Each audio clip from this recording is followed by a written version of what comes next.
Welcome to the debate. ذرا تصور کریں، مطلب آپ اپنے ہی گھر میں بیٹھے ہیں، اپنے ڈرائنگ روم کے صوفے پر آرام کر رہے ہیں، لیکن آپ کے بچوں کے لیے آپ کی حیثیت ایک جیتے جاگتے انسان کی نہیں ہے. بلکہ دیوار پر لگے ایک وائی فائی راؤٹر کی ہے.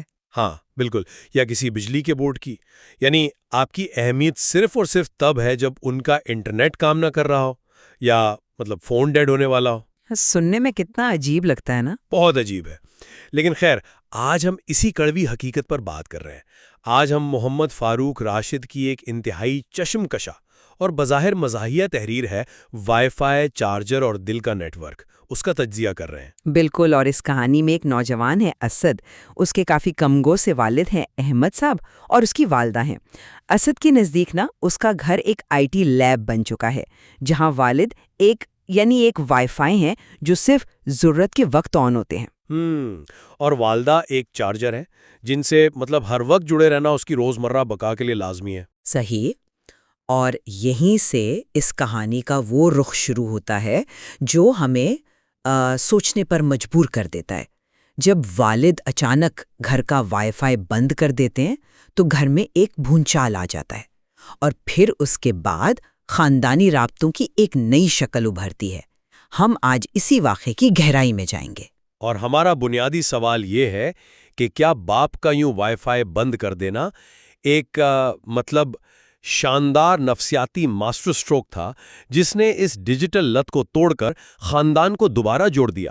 میں اسی موقف کی نمائندگی کروں گا. اور میں اس کے برعکس یہ ثابت کروں گی کہ یہ دراصل اس بات کا ثبوت ہے کہ والدین نے خود اپنے طرز عمل سے رشتوں کو محض ایک سہولت اور لین دین تک محدود کر دیا تھا، اور یہ وائی فائی بند کرنا محض ایک مصنوعی عارضی حل تھا. اچھا، تو میرے نقطۂ نظر سے یہ کہانی ڈیجیٹل دور کے ایک بہت بڑے مسئلے کا عملی اور انتہائی شعوری حل پیش کرتی ہے. دیکھیں، جب احمد صاحب اخبار پڑھتے ہوئے یہ کہتے ہیں کہ میں ہمیشہ آن لائن ہوتا ہوں، بس تم لوگ کنیکٹ نہیں ہوتے، اور پھر وہ عملاً وائی فائی کا کنیکشن کاٹ دیتے ہیں، تو وہ دراصل ایک بہت گہری نفسیاتی مداخلت کر رہے ہوتے ہیں. ہمیں سمجھنا ہوگا کہ اسد کا اپنی ماں کو چارجر اور باپ کو وائی فائی سمجھنا یہ محض کوئی مذاق نہیں ہے. اس کی ایک بہت سائنسی وجہ ہے. صحیح. ڈوپامین والی بات کر رہے ہیں آپ. بالکل. جب ایک بچہ مسلسل اسکرین پر ہوتا ہے تو اس کا دماغ ڈوپامائن کے فوری اور مسلسل جھٹکوں کا عادی ہو جاتا ہے. ویڈیو گیمز ہوں یا شارٹ ویڈیوز، وہ اسے مطلب ہر سیکنڈ میں ایک نیا انعام دیتی ہیں. اس کے مقابلے میں ایک انسان سے بات کرنا، خاص طور پر ایک خاموش طبع باپ سے، وہ ایک سست عمل ہے. ہاں، اس میں صبر چاہیے. ایگزیکٹلی. اس لیے بچے کا دماغ ری وائر ہو جاتا ہے اور وہ انسانوں کو ایک ایسی ڈیوائس سمجھنے لگتا ہے جو بہت آہستہ چل رہی ہو، یا جیسے مطلب بفرنگ کر رہی ہو. دیکھیں، یہ بات اپنی جگہ بالکل درست ہے کہ ٹیکنالوجی دماغ کو متاثر کرتی ہے اور ڈوپامین کا چکر بچوں کو فوری تسکین کا عادی بنا دیتا ہے. لیکن ایک سیکنڈ، ہم اس سائنسی وجہ کے پیچھے والدین کی اپنی کوتاہی کو کیوں چھپا رہے ہیں؟ کوتاہی سے آپ کی کیا مراد ہے؟ میری مراد یہ ہے کہ مجھے اس کہانی میں اسد کے رویے سے زیادہ اس کی والدہ کے رویے پر حیرت ہوتی ہے. جب اسد اپنی ماں سے کہتا ہے کہ ہاں آپ ہی تو میرا چارجر ہیں، اور وہ ان سے اپنا بیگ، اسکول کی شرٹ، کھانا اور یہاں تک کہ مطلب اپنا دماغ ڈھونڈنے کا مطالبہ کرتا ہے. ہاں، وہ ایک مزاحیہ سین ہے. مزاحیہ تو ہے، لیکن ماں کا رد عمل کیا ہوتا ہے؟ وہ مسکراتی ہیں، وہ ہنستی ہیں، وہ اس مشینی کردار کو بخوشی قبول کر رہی ہیں. یہ بچے کا قصور نہیں ہے کہ اس نے ماں کو ایک سہولت سمجھ لیا ہے، بلکہ یہ تو والدین کی اپنی کمزوری ہے. ان کا اپنا طرز عمل ہے کہ انہوں نے شروع سے اس سہولت والے تصور کو پنپنے دیا. اچھا، یہ واقعی ایک بہت اہم نقطہ ہے.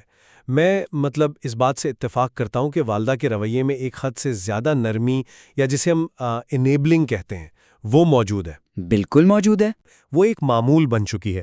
مطلب والدین خود اتنے تھکے ہوئے ہوتے ہیں کہ وہ لاشعوری طور پر بچوں کے سامنے خود کو ایک سروس پرووائیڈر کے طور پر مارکیٹ کرتے ہیں.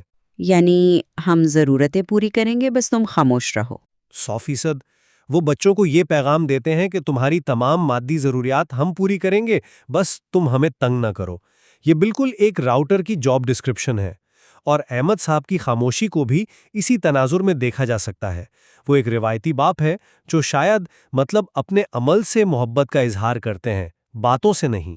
لیکن، اور یہ بہت بڑی بات ہے، یہی تو وہ خلیج ہے جس پر میں بات کرنا چاہتی ہوں۔ آپ نے کہا کہ وہ خاموش طبع ہیں اور عمل سے محبت ظاہر کرتے ہیں، لیکن بچے اس خاموشی کو کیسے ڈیکوڈ کرتے ہیں؟ ذرا کہانی میں اسد کے دوست بلال کا وہ جملہ یاد کریں۔ وہ ڈیٹا والا؟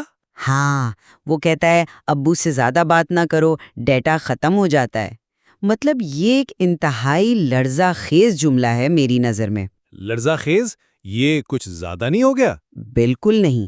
یہ ظاہر کرتا ہے کہ بچوں کے نزدیک والد کی جذباتی دستیابی، یعنی ان کی ایموشنل بینڈوِڈتھ اس قدر محدود ہے کہ اگر ان سے 2 منٹ سے زیادہ بات کی جائے تو وہ چڑچڑے ہو جائیں گے یا غصہ کریں گے۔ بچوں نے اپنے باپ کو ایک ایسا پری پیڈ کارڈ سمجھ لیا ہے جس کا بیلنس بہت جلدی ختم ہو جاتا ہے۔ تو کیا یہ ٹیکنالوجی کا قصور ہے؟ نہیں، یہ اس انسان کا قصور ہے جس نے اپنا کنیکشن اتنا کمزور اور محدود رکھا ہوا ہے۔ چلیں، میں اس بات کو مانتا ہوں کہ بچوں کا یہ تاثر تشویشناک ہے، لیکن میرا سوال یہ ہے کہ اس تاثر کو توڑا کیسے جائے؟ جب احمد صاحب نے محسوس کیا کہ صورتحال ہاتھ سے نکل رہی ہے تو انہوں نے زبانی نصیحتوں کا سہارا نہیں لیا، انہوں نے گھر کا وائی فائی سیدھا بند کر دیا، اور میرے نزدیک یہ ایک ماسٹر اسٹروک تھا۔ ماسٹر اسٹروک کیسے؟ کیونکہ جب کوئی شخص کسی نشے میں مبتلا ہوتا ہے نا، تو آپ اسے بٹھا کر لیکچر دے کر اس کا نشہ نہیں چھڑا سکتے۔ آپ کو اس کی وہ لائف لائن، وہ سپلائی کاٹنی پڑتی ہے۔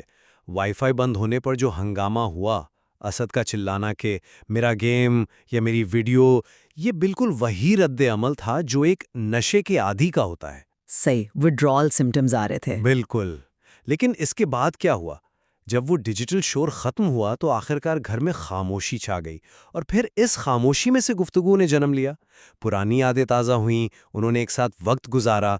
تو اس سے یہ ثابت ہوتا ہے کہ بعض اوقات آپ کو دل کا نیٹ ورک بحال کرنے کے لیے وہ مصنوعی نیٹ ورک کا تار کھینچنا ہی پڑتا ہے۔ دیکھیں، میں اس بات سے انکار نہیں کر رہی کہ آخرکار وہ لوگ ایک ساتھ بیٹھے اور انہوں نے باتیں کی، لیکن میرے نزدیک احمد صاحب کا یہ طریقہ کار انتہائی غیر صحت مندانہ تھا۔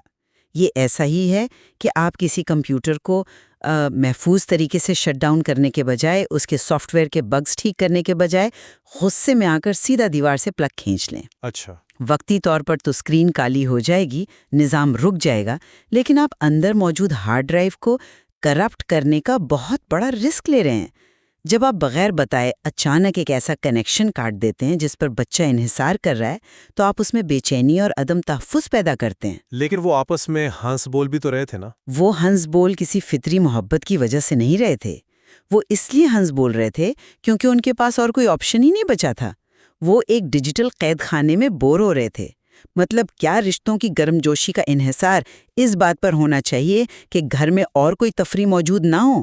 یہ حقیقی کنیکشن تو نہیں ہے، یہ تو محض مجبوری ہے۔ آپ کا یہ جو پاور پلگ کھینچنے والا استعارہ ہے، یہ بہت دلچسپ ہے، لیکن ذرا سوچئے، جب سسٹم مکمل طور پر ہینگ ہو چکا ہو، جب آپ کی کوئی کی بورڈ کمانڈ کام ہی نہ کر رہی ہو، اسکرین فریز ہو چکی ہو، تو کیا آپ کے پاس ہارڈ ریسیٹ کے علاوہ کوئی آپشن بچتا ہے؟ ہارڈ ریسیٹ آخری حل ہوتا ہے۔ اور احمد صاحب کے لیے وہ فیملی ڈائنامکس بالکل ہینگ ہو چکے تھے۔ ان کا اخبار پڑھتے ہوئے یہ کہنا کہ میں تو آن لائن ہوں، تم کنیکٹ نہیں ہوتے، یہ ایک کمانڈ ہی تھی جو کام نہیں کر رہی تھی۔ اس لیے انہیں سسٹم کو ریبوٹ کرنا پڑا، اور اس ریبوٹ کا اصل فائدہ ہمیں کہانی کے اگلے حصے میں نظر آتا ہے، جب وائی فائی کا مسئلہ تو ختم ہوتا ہے لیکن اسد کا اپنا موبائل خراب ہو جاتا ہے۔ ہاں، اور یہ حصہ دراصل اس بات کو اور بھی واضح کر دیتا ہے کہ بچے کا انحصار کس حد تک مشینی تھا۔ بالکل، جب اسد کا موبائل خراب ہوتا ہے تو اسے یوں محسوس ہوتا ہے جیسے دنیا ہی ختم ہو گئی ہو، لیکن یہ وہ لمحہ ہے جہاں احمد صاحب کی خاموشی اور ان کی حکمت عملی کا اصل رنگ سامنے آتا ہے۔ وہ غصہ نہیں کرتے، تانا نہیں دیتے، بلکہ اسد کو تسلی دیتے ہیں کہ کوئی بات نہیں، ٹھیک ہو جائے گا۔ یہ وہ لمحہ تھا جب پلگ کھینچنے کے بعد کا وہ ریبوٹ کامیاب ہوتا ہے۔ اسد چھت پر باپ کے پاس بیٹھتا ہے، اسے محسوس ہوتا ہے کہ باپ کی موجودگی میں جو سکون ہے وہ کسی سگنل کا محتاج نہیں ہے، اور پھر اسی گفتگو سے ایک نیا نظریہ جنم لیتا ہے جسے کہانی میں پاسورڈ کا فلسفہ کہا گیا ہے۔ او ہاں، پاسورڈ۔ جب بھی کوئی سسٹم نیا بنتا ہے نا تو اسے ایک نئے پاسورڈ کی ضرورت ہوتی ہے، اور احمد صاحب یہاں ایک بہت گہرا سبق دیتے ہیں۔ اور میری نظر میں وہ سبق اس پوری کہانی کا سب سے زیادہ قابل بیز اور حتیٰ کہ تشویشناک حصہ ہے۔ تشویشناک؟ چلیں مجھے اسے پہلے بیان کرنے دیجئے۔ جب اسد پوچھتا ہے کہ وائی فائی کا پاسورڈ کیا ہے تو احمد صاحب کہتے ہیں محنت 123۔ اسد کے نزدیک یہ ایک بہت مشکل اور بورنگ پاسورڈ ہے۔ اس پر احمد صاحب جواب دیتے ہیں کہ آسان پاسورڈ ہمیشہ ہیک ہو جاتے ہیں۔ صحیح۔ اور پھر والدہ اس میں ایک بہت زبردست بات کا اضافہ کرتی ہیں کہ مشکل والے انسان کو مضبوط بنا دیتے ہیں۔ اب دیکھیں، یہ محض ایک راؤٹر کے پاسورڈ کی بات نہیں ہو رہی۔ احمد صاحب دراصل یہ بتا رہے ہیں کہ ان کی ظاہری سختی، ان کا کمگو ہونا یا رشتوں میں یہ جو بظاہر مشکل نظر آتی ہے، یہ دراصل ایک حفاظتی تہہ ہے، ایک فائر وال ہے۔ ایک فائر وال؟ اپنے ہی بیٹے کے لیے؟ دنیا کے لیے۔ وہ اپنے بچے کو دنیا کے چیلنجز یعنی ہیکرز سے بچانے کے لیے اس کی کردار سازی کر رہے ہیں۔ اگر والدین ہر وقت ایک اوپن فری وائی فائی کی طرح دستیاب ہوں گے نا تو بچے کبھی محنت کی قدر نہیں سیکھیں گے، اور باہر کی دنیا انہیں بہت آسانی سے ہیک کر لے گی یا ان کا استحصال کر لے گی۔ دیکھیں، میں سمجھتی ہوں کہ یہ دلیل سننے میں بہت روایتی اور دل فریب لگتی ہے، لیکن نفسیاتی اعتبار سے یہ بہت خطرناک ہے۔ ہم سائبر سیکیورٹی کے اصولوں کو ایک باپ اور بیٹے کے انتہائی نازک اور جذباتی رشتے پر لاگو کر رہے ہیں۔ اس میں برائی کیا ہے؟ استعارہ ہی تو ہے۔ برائی یہ ہے کہ پاسورڈ اور فائر وال کا بنیادی مقصد کیا ہوتا ہے؟ رسائی کو روکنا، فلٹر کرنا، غیر متعلقہ لوگوں کو باہر رکھنا۔ اگر ایک باپ اپنے بچے کے لیے اپنے تک رسائی کے پاسورڈ کو اتنا مشکل بنا دے کہ بچہ اس سے بات کرنے سے ہی گھبرانے لگے تو وہ دراصل کر کیا رہا ہے؟ وہ بچے کی کردار سازی نہیں کر رہا، وہ اسے تنہا کر رہا ہے۔ لیکن محنت تو کرنی پڑتی ہے نا رشتوں میں بھی۔ بلال کی بات یاد ہے نا، ڈیٹا ختم ہو جاتا ہے۔ اگر خاندانی نیٹ ورک کا پاسورڈ یا باپ کے دل تک پہنچنے کا راستہ اتنا کٹھن ہو، ایک محنت 123 جیسا امتحان ہو، تو بچہ کیا کرے گا؟ وہ لامحالہ کسی ایسے نیٹ ورک کی تلاش میں نکل جائے گا جو کھلا ہو، چاہے وہ باہر کی دنیا کا کتنا ہی غیر محفوظ اور خطرناک نیٹ ورک کیوں نہ ہو۔ اچھا، آپ کا یہ نقطہ بہت غور طلب ہے کہ مشکل پاسورڈ بچے کو دور کر سکتا ہے، لیکن میں پھر وہیں آؤں گا کہ کیا متبادل یہ ہے کہ ہم ماں کی طرح بن جائیں؟ کیسی ماں؟ وہ ماں جو ایک چارجر بن چکی ہے، جس کا کوئی پاسورڈ نہیں، جس کی کوئی حدود نہیں ہے، جس کا بچہ جب چاہتا ہے استعمال کرتا ہے اور جب چاہتا ہے پلگ نکال کر سائڈ پر رکھ دیتا ہے۔ احمد صاحب کا یہ مشکل پاسورڈ دراصل باؤنڈری سیٹ کرنے کا ایک طریقہ ہے۔ باؤنڈریز اور جذباتی دوری میں فرق ہوتا ہے۔ ہاں، لیکن وہ بچے کو یہ سکھا رہے ہیں کہ انسانی رشتے کوئی پلگ اینڈ پلے ڈیوائس نہیں ہے۔ آپ کو ان میں سرمایہ کاری کرنی پڑتی ہے، محنت کرنی پڑتی ہے، ان کا احترام کرنا پڑتا ہے۔ اور خود والدہ نے اس بات کی تائید کی کہ ہاں، یہ مشکل اسے مضبوط بنائے گی۔ یہ اس بات کا ثبوت ہے کہ گھر کا نظام ان دونوں کے متضاد لیکن متوازن رویوں سے چل رہا ہے۔ لیکن میرا سوال پھر وہی ہے کہ کیا ایک بچے کو اپنے گھر میں اپنے والدین کے پاس اس قدر محنت کرنی چاہیے کہ وہ ان کی محبت حاصل کر سکے؟ مطلب محبت غیر مشروط ہونی چاہیے۔ میں یہ نہیں کہہ رہی کہ نظم و ضبط نہیں ہونا چاہیے، لیکن نظم و ضبط سکھانے اور جذباتی طور پر غیر حاضر ہونے میں بہت بڑا فرق ہے۔ اگر آپ کا سگنل براڈ کاسٹ ہو رہا ہے لیکن ریسیور تک نہیں پہنچ رہا اور آپ کا بچہ آپ کو صرف ضرورت کی ایک مشین سمجھ رہا ہے تو ٹرانسمیٹر میں خرابی ہے۔ والد کا رویہ کہانی کے شروع میں بہت غیر فعال یا پیسیو تھا۔ انہیں چاہیے تھا کہ وہ اپنے سگنلز کو اتنا پرکشش اور قابل رسائی بناتے کہ اسد کو ان سے جڑنے کے لیے کسی مجبوری کا انتظار نہ کرنا پڑتا۔ تو آپ کے خیال میں سختی بالکل نہیں ہونی چاہیے؟ محبت کا احساس کروانے کے لیے آپ کو سہولیات منقطع کرنے کی ضرورت نہیں ہونی چاہیے۔ ایک صحت مند گھرانے میں بچے کو یہ پتا ہونا چاہیے کہ اس کے والدین ایک محفوظ پناہ گاہ ہیں، نہ کہ ایک ایسا چیلنج جسے ہر روز عبور کرنا پڑے۔ خیر، حقیقت یہ ہے کہ انسانی نفسیات بہت پیچیدہ ہے۔ بعض اوقات ہمیں چیزوں کی قدر تبھی ہوتی ہے جب وہ چھن جاتی ہیں۔ اسد کو اپنے باپ کی اہمیت، ان کی قربت کا احساس اور ان ستاروں کی خوبصورتی کا اندازہ تبھی ہوا جب اس کی اسکرین تاریک ہوئی۔ بالکل، وہ لمحہ بہت خوبصورت تھا۔ ہم اس بحث کے اختتامی حصے کی طرف بڑھ رہے ہیں اور یہ واضح ہے کہ ہم اس کہانی کو دو بالکل مختلف زاویوں سے دیکھ رہے ہیں۔ میرے نزدیک اس کہانی کا خلاصہ یہ ہے کہ والدین واقعی محض کوئی ڈیجیٹل ڈیوائسز نہیں ہیں، وہ زندگی کی رہنمائی کا ایک زندہ نیٹ ورک ہیں۔ اور احمد صاحب کا جو طریقہ ہے، جسے آپ شاید ایک شارٹ کٹ یا پاور پلگ کھینچنا کہہ رہی ہیں، میری نظر میں اس بات کا ثبوت ہے کہ بعض اوقات خاندانی توازن کو واپس لانے کے لیے ایک ہارڈ ریسیٹ ناگزیر ہو جاتا ہے۔ بچے کو یہ سمجھانے کے لیے کہ باپ کی قربت کتنی قیمتی ہے، آپ کو وقتی طور پر وہ ڈیجیٹل کنیکشن کاٹنا پڑتا ہے۔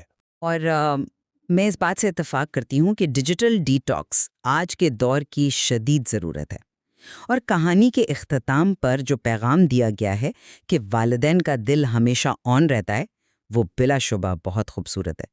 لیکن میری نظر میں اصل المیہ وہ ہے جو اس کہانی کی بنیاد میں چھپا ہے۔ وہ کیا؟ ہم نے ایک ایسا معاشرہ بنا لیا ہے جہاں ہم اپنے بچوں کو یہ سکھا رہے ہیں کہ انسانوں کی اہمیت ان کی افادیت یا یوٹیلیٹی سے مشروط ہے۔ میری حتمی سوچ یہی ہے کہ اگرچہ احمد صاحب کا وہ ہارڈ ریسیٹ وقتی طور پر کام کر گیا، لیکن یہ بہت بڑا رسک تھا۔ رشتوں کا نیٹ ورک اس قدر حساس اور پیچیدہ ہوتا ہے کہ ہم اسے محض ایک راؤٹر کو ریبوٹ کرنے جیسی سادگی سے نہیں سنبھال سکتے۔ ہمیں چاہیے کہ ہم اپنا ایموشنل بینڈ وتھ اور اپنا ڈیٹا ہمیشہ اپنے بچوں کے لیے وسیع رکھیں۔ اور یہی مطلب اس بحث کا حسن ہے۔ ہم دونوں اس بات پر متفق ہیں کہ خاندانی رشتوں کی حرکیات بہت گہری ہیں۔ محمد فاروق راشد کی اس کہانی نے ہمیں صرف ہنسایا نہیں ہے، بلکہ ہمارے اپنے رویوں پر ایک آئینہ رکھ دیا ہے۔ ہم اپنے سننے والوں کے لیے بھی یہی سوچ چھوڑنا چاہیں گے کہ ذرا اپنے ارد گرد موجود ان غیر مرئی نیٹ ورکس پر غور کریں۔ بالکل۔ کیا آپ کے گھر میں رشتوں کی بنیاد واقعی ایک دوسرے کے دل کو سمجھنے پر رکھی گئی ہے، یا مطلب ہم سب لاشعوری طور پر ایک دوسرے کے لیے محض سہولیات اور سروس پرووائڈر بن چکے ہیں؟ کیا ہم اپنے بچوں کو جانے انجانے میں یہ تو نہیں سکھا رہے کہ وہ ہمیں صرف اس وقت یاد کریں جب ان کی اپنی بیٹری لو ہو جائے؟ جی ہاں، اور یہ سوچنا بہت ضروری ہے کہ کہیں ہم نے اپنے رشتوں کو اتنے کٹھن پاس ورڈز کے پیچھے تو نہیں چھپا دیا کہ ہمارے اپنے ہی پیارے ہم تک پہنچنے سے کترانے لگے ہیں۔ کیا ہمارا دل واقعی بنا کسی شرط کے اپنے پیاروں کے لیے سگنل بھیج رہا ہے؟ اس کہانی میں چھپے خاندانی نفسیات اور ٹیکنالوجی کے ان پہلوؤں پر سوچنے کی ابھی بہت گنجائش موجود ہے۔ صحیح کہا آپ نے۔ تو اگلی بار جب آپ کا انٹرنیٹ کام کرنا چھوڑ دے اور آپ جھنجھلا کر راؤٹر کی طرف دیکھیں تو ایک لمحے کے لیے رک کر یہ ضرور سوچئے گا کہ کہیں آپ کے گھر کے کسی فرد کا دل کا راؤٹر بھی تو کسی ہارڈ ریسیٹ یا تھوڑی سی توجہ کا انتظار تو نہیں کر رہا۔ اس شو میں ہمارے ساتھ جڑنے کا بہت شکریہ۔ ملتے ہیں اگلی گفتگو میں۔